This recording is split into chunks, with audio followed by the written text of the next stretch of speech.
The delivery room doors had barely swung shut behind us when James placed our newborn son into the waiting arms of Ella. The ailing heiress whose wealth had long cast shadows over our lives. Ella was succumbing to cancer, her final breath lingering on a single wish: to see her daughter Onyx embrace motherhood. If the child carried Onyx's name on the birth certificate, Logan's fortune would be hers. I shook my head, a frantic, wordless protest, but James turned on me, voice sharp as glass. Selfish, he accused. Ella paid for your education, everything you are. You owe to her. Would you really let her die with that regret hanging over us? 3 days later, Onyx uploaded a photograph, James, herself, and my son, posed as a perfect, loving trio. The caption read, "Thankful for heaven's gift, fulfilling my father's last wish." Meanwhile, the pain of the C-section tore through me. I stumbled toward Logan's room, only to find James tenderly feeding grapes to Onyx. He didn't look at me. "Not really, the child will have a better life with her," he said, voice cold. "You're his biological mother. Be sensible." Something in me broke, then reassembled. Harder and quieter, I drew up divorce papers and handed them to him without a word. But he came to me later, our son in his arms, pleading, "Come back," he begged. In the dimness of the hospital room, the glow of my phone was unnaturally bright. I lowered my gaze.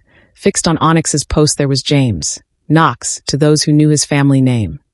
Holding Oliver, Onyx leaned into him, her head nearly on his shoulder. Their eyes were soft, fixed on the child. My child. Heaven's gift, she called him. My son. A gift that fulfilled a dying man's wish, but shattered mine. And deep within, the C-section scar throbbed like a phantom heart. I raised my hand and gently placed it on my abdomen, curling up completely, beads of sweat forming on my forehead. But the pain in my heart far surpassed the physical wound. The day the child was born, Knox told me Ella had terminal cancer and not long to live, and she wanted to see her only daughter have a child. As long as Onyx had a child under her name, Logan would be willing to give that child an inheritance, even if the child wasn't Onyx's biological child. I couldn't understand what these wealthy people were thinking. I only needed this was my child, and no one could take him away. But Knox seemed completely deluded, determined to hand the child over to Onyx, having just had a C-section. I was too weak and could only watch helplessly as he took the child away with trembling fingers. I gently swiped across the photo. Zooming in, Knox's fingers gently supported the bottom of Oliver and Onyx's hand rested on the back of his. They really did look like a harmonious family of three. My gaze was fixed on the tiny, tightly swallowed figure. My son, just 3 days old. He was handed by his own father to another woman. It had been 3 days since the child was taken. Yet there was no sign of him being returned. Knox hadn't even visited the hospital again. I couldn't wait any longer, even though my body hadn't fully recovered. I tore off the Knox, stumbled, and ran out of the hospital. Ella was considered Knox's benefactor. She had supported him throughout his graduate studies. After graduation, he went to work at Blake and was highly valued. Plus, he often brought me to visit Mr. and Mrs. Sterling. So I knew where Logan lived. The cab driver saw I was still wearing a hospital gown and politely asked if I needed help. I waved him off, simply enduring the discomfort in my abdomen, telling him I was fine soon. We arrived at Logan's entrance. The door was opened by Logan's nanny, who paused in surprise when she saw my appearance. I abruptly pushed the nanny aside and rushed inside. Originally, I thought I would only see Onyx, but I didn't expect Knox to be there. Too, he was sitting on the sofa holding a cherry, carefully offering it to Onyx, who was lounging on the other end of the sofa. Onyx was wearing pajamas, a smile on her face, and she slightly opened her mouth, taking the cherry. The scene was so intimate, as if they were the married couple. Yet I had been calling Knox these past few days, trying to get him to bring the child back. He kept saying he was busy, needing to handle things at the office with no time. So this was what he meant by no time. When Knox saw me, he immediately stood up and rushed to my side, demanding, "Mason, why are you out here when you should be resting at the hospital?" Onyx's reaction was slower than Knox, as she didn't even immediately put down the cherry pit. Merely sitting up slightly, she looked up at me, her beautiful eyes showing no surprise, only a condescending. Suddenly, the sound of a baby crying came from the stroller nearby. I reacted instantly, instinctively wanting to rush over. But Knox blocked me. Onyx stood up, walked to the stroller, took my child out and softly comforted him. My mind went blank. My eyes seemed only capable of seeing Onyx holding my child since his birth. I hadn't even held him. I struggled, reaching out, trying to break free from Knox's hold. "Give me back my child." Onyx, while comforting the child, looked at me and said with faint concern, "Harper, You just gave birth. Your health is important. How can you run around like this? What if your incision reopens? Her voice was soft, feigning worry, but her gaze suddenly swept across my face, carrying the disdain of wealthy people. Knox reached out to grab my arm, his tone stern and agitated. Mason, what are you doing? Ella is still resting upstairs. What kind of scene are you making yelling like this? Get back to the hospital, now. I violently slapped his hand away, screaming with all my might. Knox, this is the child I carried for 10 months. Are you really going to snatch him from me and give him to another woman? Knox seized my flailing arm, forcibly dragging me away from Onyx, his movements rough, completely disregarding my abdominal incision. Can you stop being so selfish? You know, Alice saved my life. Making her happy is the most important thing right now. Besides, the child will have a better life with Onyx. After he finished speaking, he abruptly let go my C-section incision, hand fully healed in. Suddenly my vision blurred. The pain made it hard to breathe and my body uncontrollably slumped downwards. Knox seemed startled by my pale face. He quickly stepped forward, gently supported me and sighed helplessly. Oliver, you're the child's mother. You don't want people saying his Mothras, just an insurance agent. Do you? I looked up, meeting Knox's eyes, a sense of disbelief washing over me. Knox and I were both Richard. What was harder than getting into college was finding the money to attend that year. Knox and I both received acceptance letters, but to ensure he could study without worry, I gave up Mykins to attend university and went to a big city to sell insurance to earn his tuition. If I hadn't earned that tuition money from selling insurancito, send him to college, he would never have met Ella now that he had a more powerful backer. He actually said I was just an insurance agent. Just then, Onyx, who had been watching coldly, spoke up. Harper, I know you're sad and reluctant, but she paused, then turned her gaze to Knock beside me with a natural intimacy. Tiffany is also doing this for the child's good. The child will only have a future with me. What Logan can give him, you can never provide. After Onyx finished speaking, she lowered her head to look at the infant in her arms, her fingertips gently caressing his cheek. Her posture suggested as if she were the mother who had given everything to this life. I roared, if you want a child, have your own. Why steal mine? Onyx, hearing my words, chuckled as if she'd heard a joke, then added with a sense of entitlement, I have a congenital issue and can't carry a child, and I don't want to go through that hardship. Tiffany is beautiful and intelligent, so the child is bound to turn out well. A sense of upper-class arrogance permeated Onyx's very being, as if everything she did was her inherent right. Even if she snatched my child, I shouldn't resist, but for some reason, I felt things weren't as simple as Onyx made them out to be. If she just wanted a child, there were plenty in orphanages. Why did it have to be my child? But I couldn't calm down to think now. I just looked up at Knox and asked, is that what you think too? Knox didn't look at me, he just turned away, his voice resolute. The child will have a better future at Logan since you're his biological mother. You should be more sensible. Sensible? My entire body trembled. I was in terrible pain. I spoke hoarsely. Knox, whose future did you trade my child for? Knox seemed to be caught off guard, a flicker of shame crossing his face, but he quickly reverted to his previous cold demeanor. Mason, don't say such unpleasant things. The child will receive the best education and have the best start with Onyx. It's all for his own good. Do you really want Toady him to your side to suffer poverty and hardship?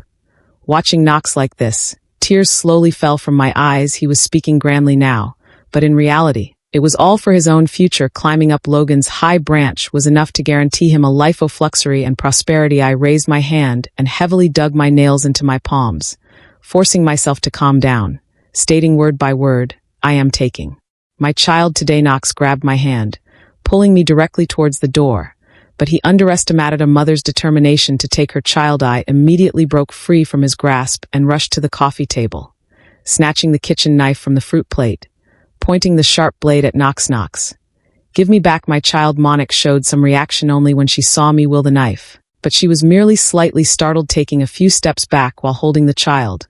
Knox's face changed. He reached out, trying to calm me. Oliver, don't be so impulsive. Put down the knife, and let's talk properly. I scoffed, not responding to him, just charging towards him, swinging the knife. However, my strength was minimal, and I had little power while still recovering. Knox easily took the knife from me in the process of him disarming me. The knife cut my arm. The pain instantly brought me some clarity. I looked at Knox. Suddenly I remembered that many years Agami's first child was also lost because of him. That was 2 years ago, not long after remarried. I became pregnant. Knox twirled me around excitedly, saying he was going to be a father. We happily planned our future. eagerly anticipating the arrival of this child until that phone call came. Knox only glanced at the screen and his face instantly changed. He immediately took his phone and retreated to the balcony. Pulling the glass door shut, I vaguely heard him lower his voice, responding with some anxiety. Onyx, don't cry, tell me slowly, what car accident? At which hospital? Okay, I'll be right there, wait for me. Knox hung up the phone and rushed back to the bedroom, grabbing his coat and put with astonishing speed. My heart tightened. I propped myself up, asking, it's so late, what happened? Knox spoke quickly, not even looking at May's eyes filled with urgency and panic. Onyx was in a car accident. I have to go immediately. She's scared.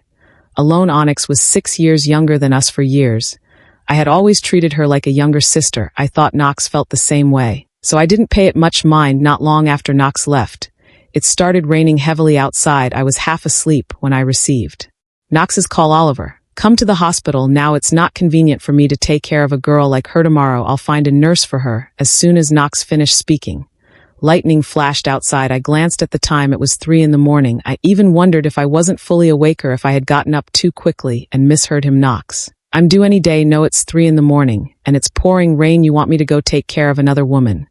Knox didn't heed my words, only giving a command of, he already called a cab for you. You're still a ways from your due date. It'll be fine. I lay stiffly in bed, my hand instinctively caressing my slightly swollen abdomen. A sense of unease in my heart. I wasn't an idiot, of course. I wouldn't go out in this weather. It was only later, when I felt thirsty and wanted to go downstairs for a glass of water, that I accidentally stepped in water Knox had spilled earlier in his haste. I slipped and fell, hitting my abdomen on the corner of a table. I immediately screamed in pain, collapsing to the floor, gasping for breath and agony. Fortunately, my phone was beside me. I struggled to suppress the pain, got up and picked up my phone to call Knox, but call after call, it was always busy. The messages I sent him went unanswered. Finally, with my last ounce of strength, my fingers trembling, I dialed 911. After that, I lost consciousness. Only when I woke up, I smelled a pungent disinfectant under the hospital room's harsh lights.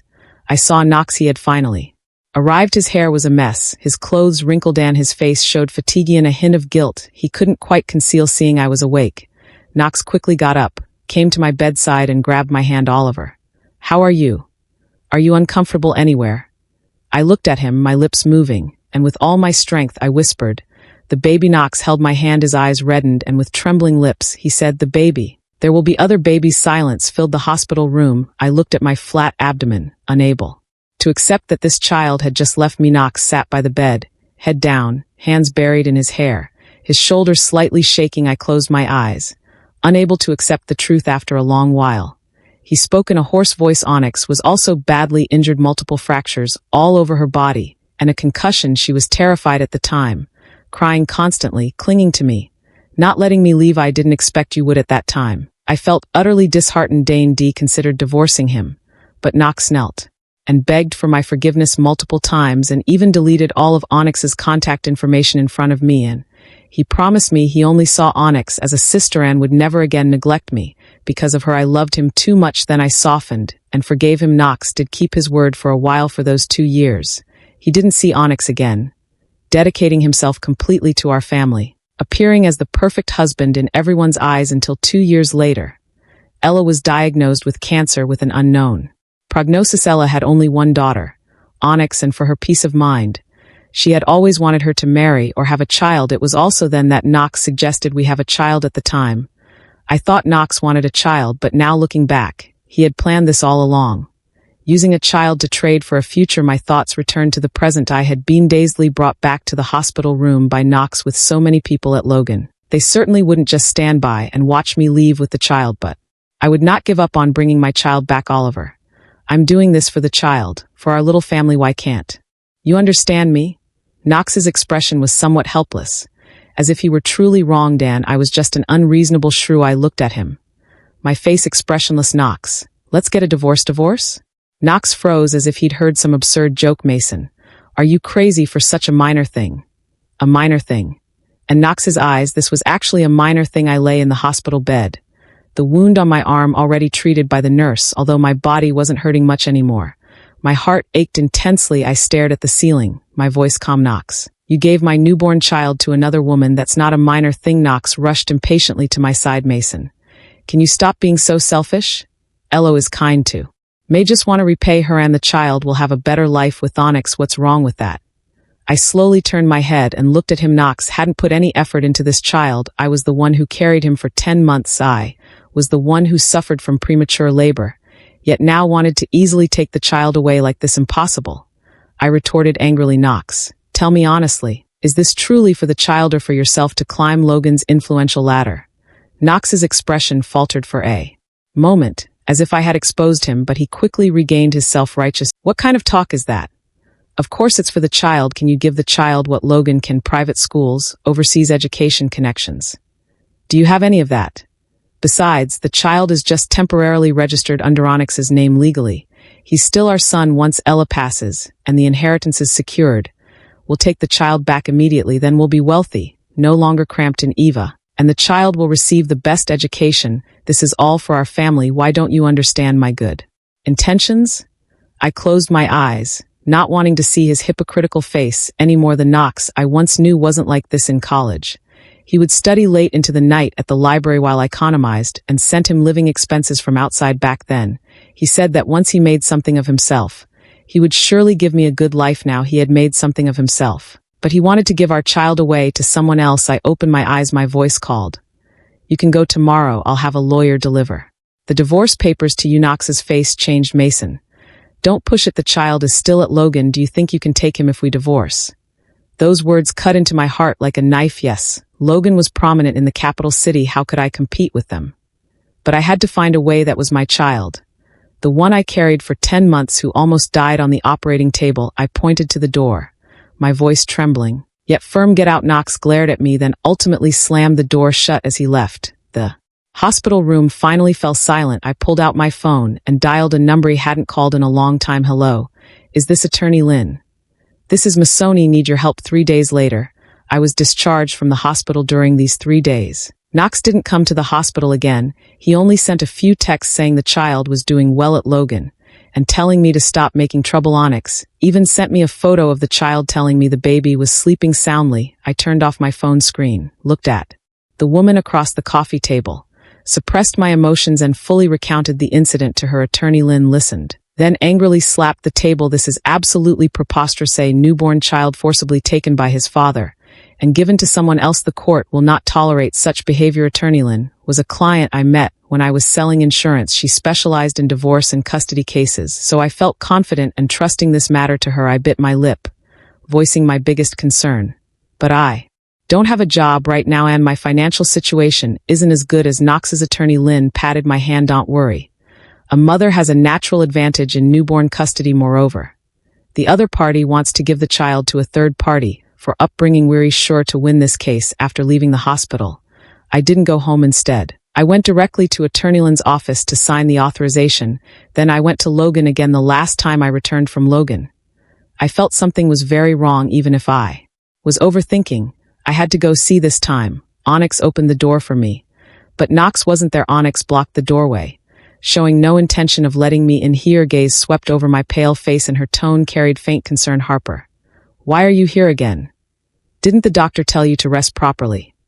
I ignored her, looking past her shoulder. And, oh, the house. I'm here to see my son. Onyx's face suddenly changed upon hearing this, and her eyes instinctively darted upstairs for a moment, but quickly returned to normal. She moved further inside, blocking the way more thoroughly. The baby just fell asleep. A child's sleep is important and shouldn't be disturbed. You should go back first. When he wakes up, I'll have the nanny record a video for you. But the more Onyx tried to stop me now, the more worried I became. Move. I don't know where I found the strength, but I suddenly pushed her away. Onyx was caught off guard, stumbling back a few steps and crying out, Mason, what are you doing? Pushing Onyx aside, I stumbled instinctively towards the direction on the second floor that Onyx had glanced at. Onyx tried to stop me, but I ran quickly, rushing directly to the tightly closed room door and pushing it open forcefully. The moment it opened, I was somewhat taken aback. The thick curtains in the room were tightly drawn with only a few large white candles lit, making it somewhat eerie. The air was also filled with the heavy scent of traditional Chinese medicine. The severely ill Ella lay in bed,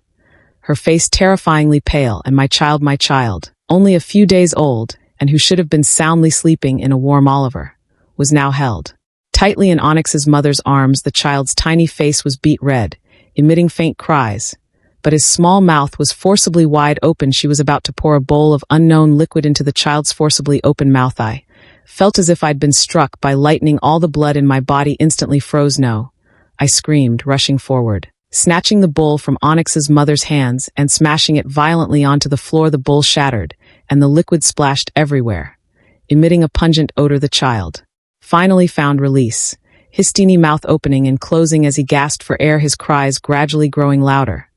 Watching the child suffering in my arms, my heart twisted as if pierced by a knife. How could you be so cruel? He's just a baby. I glared at Onyx and her mother, my eyes filled with anger and resentment. It was then that I realized they believed in some dark superstitions and wanted to use my child for a ritual toward off ill fortune. Onyx's face was pale, her eyes unfocused, as if she wanted to explain something but couldn't bring herself to speak. Onyx's mother, however, was completely indifferent, as if everything that just happened had nothing to do with her. I held the child tightly, afraid he would suffer even the slightest harm. Everyone in the room froze, stunned by the sudden turn of events, but I quickly pulled out my phone and recorded everything before me. Then, before they could react, I rushed out. Alexander reacted, shouting at Onyx, "Onyx, stop her, a pampered lady like Onyx certainly couldn't run as fast as I could." But as I rushed down the stairs, I ran right into Knox, who had just returned. When Knox saw me rushing down with the child, his face drastically changed and he reached out to stop me. "Mason, what are you doing now?" Onyx also shrieked, "Stop her, she's taking the child." I abruptly raised my phone screen, practically shoving the shocking photos I had just taken in front of his eyes, staring intently at Knox. My voice called, "Knox, look at what they were trying to do to..." Knox froze when he saw my phone screen. When he saw the video clearly, his face instantly drained of all color, his lips trembled, and his expression was terrified. "No, impossible," he instinctively retorted. But his voice lacked conviction. "Impossible." Holding the child, I slowly approached him, screaming with all my might, "Your son was almost killed by them, force-fed those things, and you tell me this is for his good? Knox, you're an animal trading your own son's life for a life of luxury and prosperity." I pushed past Knox, who was blocking the doorway, and rushed out of Logan holding themed child. Heedless of everything behind me, there was a commotion, but I seemed not to hear it. Charging forward with the child in my arms to the police station, my voice was in barely recognizable tremor. On the street, I hailed a cab. The driver saw my pale face and the crying infant in my arms, didn't ask a single question, and sped away. The little one in my arms was probably tired from crying. He finally quieted down, his tiny body nestled against me, offering some warmth. I lowered my head, gently nestling his cool little face, and couldn't help but cry, large tears falling onto his wrinkled forehead. This little life whom I had brought into the world by risking half my own. I had almost lost him forever. Attorney Lynn acted faster than I expected because there was a complete chain of evidence. The case was processed quickly, coupled with Logan's significant influence in the public eye. The media widely reported on it. Logan clearly hadn't anticipated that I would expose them. They tried to bribe me with money, sending messages through intermediaries, hinting that if I withdrew the lawsuit, everything could be negotiated. But I ignored them. When Knox came to find me, he already had white hairs, an unkempt beard, and had lost a lot of weight. When he saw me, he immediately fell to his knees. "Oliver, I know I was wrong. I literally didn't know they would treat the child like that. Onyx tricked me. She said it was just for the child to stay with Ella for a few days to absorb some good fortune. How is the child? Is he okay? Please let me see him. Michelle, after all these years, are you really going to be so heartless?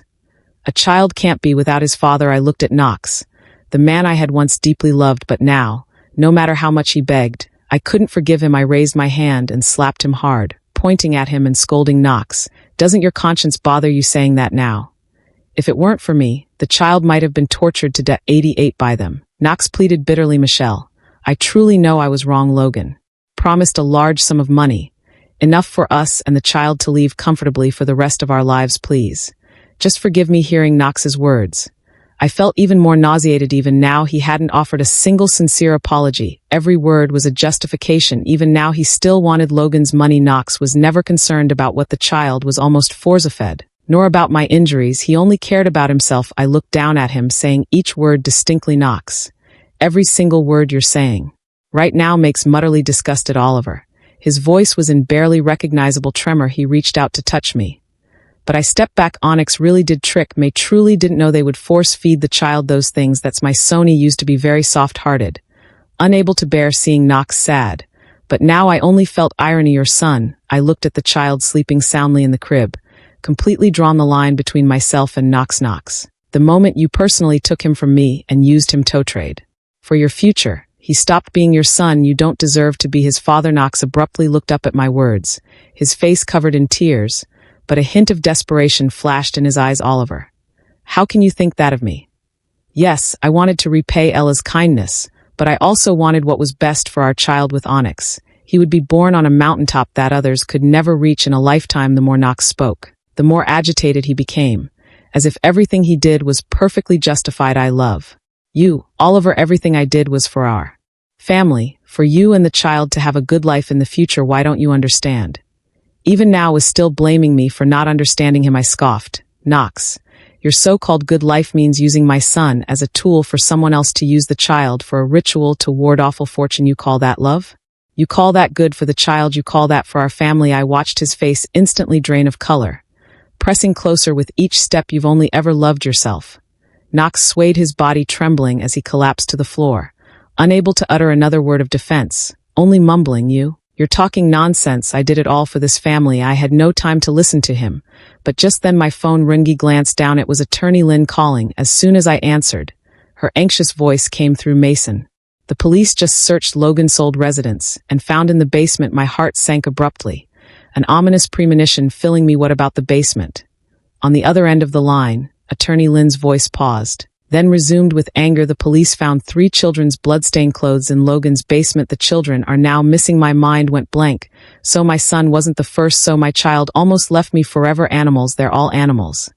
I roared uncontrollably, the sheer terror making my entire body tremble, tears instantly blurring my vision. Knox, who was slumped on the floor, clearly heard fragments of the phone conversation. He abruptly looked up at me, then at the child in the crib, his eyes filled with terror. Knox was incoherent. No, impossible. Onyx, she was just. I looked down at him, feeling a wave of coldness and disgust at the thought that he was still defending Onyx. Knox, this is the Logan you wanted to repay. This is the Onyx you adored. You almost personally killed our child. Knox's eyes were bloodshot. He looked at me crying. Oliver, I really was wrong. He finally knew he had been wrong, but it was already you. My voice was terrifyingly calm. Knox, you'd better pray you have absolutely nothing to do with these matters. Otherwise, none of you will escape. Onyx and her mother were both arrested. Ella passed away the night she heard the news. Whether from her illness or from sheer anger was unknown. Blake was instantly left leaderless. The enormous internal deficits and illegal financing issues could no longer be concealed and were immediately exposed. And Knox, who Ella had practically raised as a son, naturally became the target of public scorn. The police followed the clues and uncovered a series of problems at the office, with the chain of evidence firmly pointing to Knox. After her initial breakdown and denial, Onyx, to protect herself, shrieked in the interrogation room, pointing fingers. It was all Knox's idea. He said poor people's children were worthless and no one would care if they went missing. He was the mastermind. Knox became the perfect scapegoat, but I believed he was not innocent either. Soon the group declared bankruptcy. Onyx and her mother were sentenced to death and Knox received life imprisonment. Knox appealed repeatedly, but it was useless. The verdicts remained consistently the same. During this time, he kept begging me to see him again, but I refused every time until the dust settled. I stood before the prison's glass window holding my 6-month-old son, looking at Knox, who was wearing a gray-blue prison uniform and had a shaved head. Knox used to be so vibrant and confident, but now only despair remained, making him look like a middle-aged man in his 40s or 50s. He practically lunged at the glass, his eyes fixed on the child in my arms, and a smile appeared on his face. The child curiously looked at the stranger behind the glass, but then suddenly seemed a little scared, his small mouth pursing as he snuggled further into my arms. Oliver, son. Knox's voice was hoarse, his fingers trembling as they pressed against the cold glass, pleading bitterly. I was wrong. I was truly wrong. I was completely deluded. It's all that despicable Onyx. She tricked me. She's the one who ruined me and brought me to this. Oliver, forgive me. Just wait for me to get out. We'll still be a family. A family. I calmly cut off his hysterics. Knox, from the moment you took my son, we stopped being a family. Knox heard my words, and his face filled with despair. I looked at the man I had once deeply loved and slowly said, I'm not here to listen to your repentance today. I gently rocked my son in my arms. The child, sensing his mother, looked around curiously with his dark, expressive eyes. I just want you to see. To see this child you nearly destroyed with your own hands, he's doing very well now. He doesn't need your worthless fatherly love, he has me. And that's enough. Knox's body trembled violently as if he wanted to say something. But in the end, he didn't ask for forgiveness. I paused, my gaze calmly meeting his collapsing gaze. A faint smile even touching my lips. Knox.